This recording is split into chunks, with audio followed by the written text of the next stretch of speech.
kako početi priču o Rastku? Pa, čini mi se da bi priča o Rastku Petroviću mogla da počne upravo onim događajem kojim, prema mnogim istoričarima, zapravo i suštinski počinje 20. vek, a to je naravno Prvi svetski rat.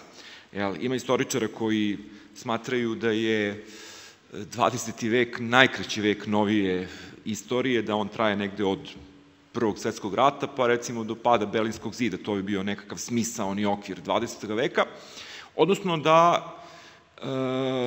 je negde taj vek suštinski oblikovan tim strašnim, velikim, epohalnim događajem kakav je Veliki rat.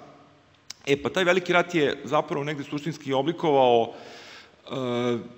iskustvo srpske književnosti i umetnosti 20. veka, odnosno presudno uticao na sudbinu modernizma u 20. veku.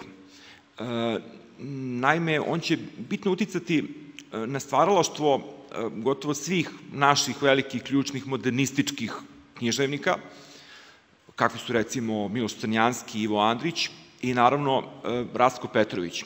Dakle, svi ti književnici koji su mahom rođeni 90. godina 19. veka, na neki način osetit će užase Velikog rata i to će ih bitno pratiti u celokupnoj njihovoj književnoj karijeri. Recimo, Miloš Crnjanski je nevoljno bio austro-ugarski oficir koji je jedan deo rata proveo i na frontu u Galiciji i ta priča o vojniku koji je povratnik iz rata, ta odisejska figura koja traga za izgubljenim zavičajem će ostati prisutna u celokupnom opusu Miloša Crnjanskog sve do njegovog romana o Londonu. Ili recimo Andrić, koji je jedan deo Prvog svetskog rata proveo u Mariborskoj tamnici i taj prostor tamnice, ta metafora tamnice će suštinski obeležiti jednu antropološku viziju u Andrićevom opusu, ali će prerasti i onu svekoliku viziju sveta, recimo u romanu Prokleta avlija.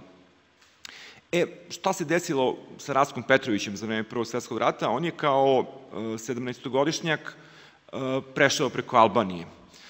Novembra i decembra 1915. godine on je prošao tu albansku Golgotu i to užasavajuće, teško, traumatično iskustvo negde će Rastka pratiti do kraja života i gotovo u svakom njegovom književnom delu biće nekakav odjek te velike, teške, mučne epizode, ne samo u njegovom životu, nego i